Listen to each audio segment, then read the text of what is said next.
తెలుగుదేశం పార్టీకి వెన్నెముకగా ఉన్నారు. తెలుగుదేశం పార్టీని ఆదరించారు. మొన్న ఎన్నికల్లో ఎన్డీఏని ఏకపక్షంగా గెలిపించిన ఘనత బీసీలకే దక్కిందని చెప్పి కూడా నేను మీకు తెలియజేస్తున్నా.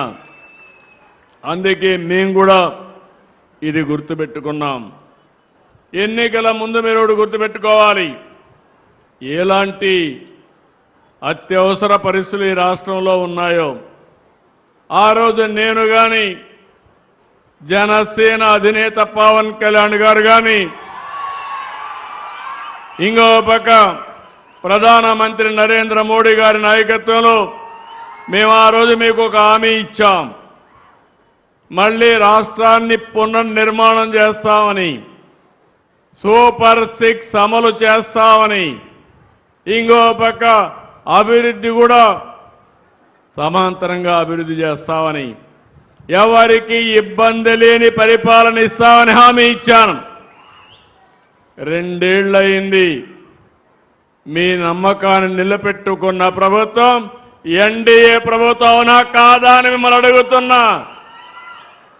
ఇప్పుడే వెంకట్రావు గారి మిత్రుడు ఒక మాట అన్నారు, ఈజ్ వెరీ హ్యాపీ. 25,000 రూపాయలు ఈరోజు ఇస్తున్నాం. ఇంకో పక్కన మీరు చూస్తే 2 పిల్లలుంటే తల్లికి వందనంలో 15 × 2 30,000 రూపాయలు వస్తూ ఉంది. ఎక్కడన్నా పోవాలంటే ఆయన దూరంగా పెళ్లి చేసుకున్నాడు. ఒకప్పుడు ఎప్పుడో ఒకసారి పోయి వచ్చేవాడు. ఇప్పుడు ఏ ఇబ్బంది లేకుండా కుటుంబ సభ్యులు ఫ్రీగా తిరిగే పరిస్థితి వచ్చారు. అదే స్త్రీ శక్తి అని మరొక్కసారి మీ అందరికీ విజ్ఞప్తి చేస్తున్నా. ఇదే కాదు, ఇంకో పక్క మీరు చూస్తే ఆడబిడ్డలందరికీ ఆర్థిక ఇబ్బందులు ఉండకూడదనే ఉద్దేశంతో ఈరోజు 3 గ్యాస్ సిలిండర్లు ఉచితంగా ఇస్తున్నాం. సంక్షేమ కార్యక్రమాలు ఇచ్చాం. ఒక వర్గం అని కాదు, అన్ని వర్గాలకు ఇచ్చాం. అందులో ప్రత్యేకంగా వెనుకబడిన వర్గాల్ని స్పెషల్గా చూసుకుంటూ ముందుకు పోతున్నాం. ఈరోజు అన్నదాత సుఖీభవ ఇచ్చాం. మొన్నే మీరు చూశారు డిఎస్సి. మొట్టమొదటిసారిగా నేను ఏదైతే చెప్పానో 16,000 మందికి మొదటి సంతకం పెట్టి ఉద్యోగాలు వచ్చే వరకు ఎన్ని ఇబ్బందులు కలిగించినా అధిగమించి ఉద్యోగాలు ఇచ్చిన ఘనత ఈ ప్రభుత్వానిదని చెప్పి కూడా నేను మీకు తెలియజేస్తున్నా. ఇంకొక పక్కన ఈరోజు చాలామంది పేదవాళ్ళు ఉంటే మత్స్యకారులు ఉన్నారు. 25,000 రూపాయల మత్స్యకారుల సేవలో 1,34,000 మందికి 505 కోట్లు ఇస్తున్నాం. వడ్డర్లకి మైనింగ్ లీజులు ఇస్తున్నాం. గీత కార్మికులకి ఏదైతే మద్యం షాపులో 10% ఇస్తున్నాం.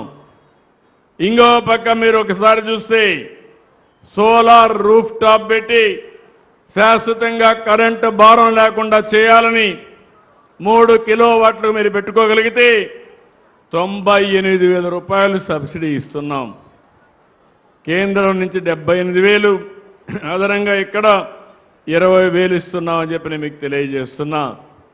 నేను ఒకటి హామీ ఇస్తున్నాను, తెలుగుదేశం పార్టీ కానీ ఎన్డీఏ ప్రభుత్వం కానీ వెనుకబడిన వర్గాలకు రుణపడి ఉన్నాం. తప్పకుండా మీ రుణం తీర్చుకుంటామని మరొక్కసారి హామీ ఇస్తున్నా. ఇక్కడ నా ఆలోచన మీరందరూ గుర్తుపెట్టుకోవాలి. ఇక్కడ ఉండే వాళ్ళందరినీ అడుగుతున్నా, ఏదో ఒక విధంగా మీ ఇంటికి బెనిఫిట్ వస్తా ఉందా లేదా ప్రభుత్వం నుంచి అని అడుగుతున్నాను. వస్తా ఉందంటే చేలిపైకెత్తండి. 100% ఇస్తున్నాం. ఎందుకంటే కడాన ప్రతి ఒక్క ఇంట్లో ఆడబిడ్డలు ఉన్నారు. ఇక్కడ ఆర్థిక వ్యత్యాసాలు లేవు. ఆడబిడ్డ బస్సు ఎక్కితే ఎక్కడికి కావాలన్నా టికెట్ అడగకుండా మిమ్మల్ని తీసుకుపోయే పరిస్థితికి వచ్చాం. అది ఈ ప్రభుత్వం అందరికీ న్యాయం చేశాం. రేపో ఎల్లుండో మళ్ళీ ఒకసారి సంజీవిని హెల్త్ ప్రాజెక్ట్ తీసుకొస్తున్నాం. ఇప్పటికీ దాన్ని రాష్ట్రం అంతా అమలు చేసే పరిస్థితికి వచ్చాం. అందరికీ యూనివర్సల్గా 2,50,000 రూపాయలు హెల్త్ ఇన్సూరెన్స్ చేసి మీ ఆరోగ్యాన్ని కాపాడే బాధ్యత కూడా ఈ ప్రభుత్వం తీసుకుంటుంది. నా ఆలోచన ఒకటే, ఈరోజు మీకు సహాయం చేయడం ఒక యాంగిల్. ఇప్పుడే వెంకట్రావు గారు చెప్పినట్టు ఒక 5-6 బెనిఫిట్లు వచ్చాయి. కానీ ఇప్పుడు కూడా మనం చూస్తే నేను ఆలోచించే విధానం అభివృద్ధి కావాలి, సంక్షేమం ఇవ్వాలి, ప్రజలు ఎప్పటికప్పుడు ఆర్థికంగా వెసులుబాటు రావాలి, అందరికీ ఆదాయం పెరగాలి, మీకు మెరుగైన జీవన ప్రమాణాలు రావాలి. కొంతమందికి వందల వేల కోట్ల రూపాయలుంటాయి, కొంతమందికి తినడానికి కూడా పూర్తిగా ఆధారం ఉండదు. అందుకే అన్నా క్యాంటీన్ కూడా పెట్టాను. ఎవరు మా ఆడబిడ్డలు పేదవాళ్ళు ఎవరు కూడా మధ్యాహ్నం రాత్రి కానీ తెల్లవారు కానీ బ్రేక్ఫాస్ట్ కానీ ఇబ్బంది పడకుండా ఎలాంటి పరిస్థితుల్లో కూడా మీరు అక్కడికి పోతే ఈ రోజుల్లో 5 రూపాయలకు భోజనం పెట్టే ఏకైక క్యాంటీన్ అన్నా క్యాంటీన్ అవునా కాదా అని అడుగుతున్నా మిమ్మల్ని. దాన్ని కూడా ఆ రోజు కావాలని చెప్పి అడ్డం పెట్టే పరిస్థితికి వచ్చారు. నా ఆలోచన అంతా కూడా ఎన్నోసార్లు చెప్పాను మీకు, ఆర్థిక అసమానతలు తగ్గాలి, అందరి ఆదాయం పెరగాలి, మీకు మెరుగైన జీవన ప్రమాణాలు రావాలి. ప్రభుత్వం ఇచ్చే సహాయాన్ని సహకారాన్ని తీసుకుని మీరు కూడా ముందుకు పోయే ఆలోచన రావాలి.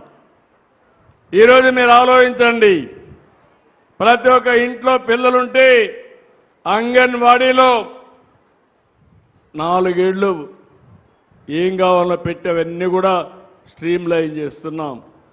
మొదటి క్లాస్కి వస్తే 12 వరకు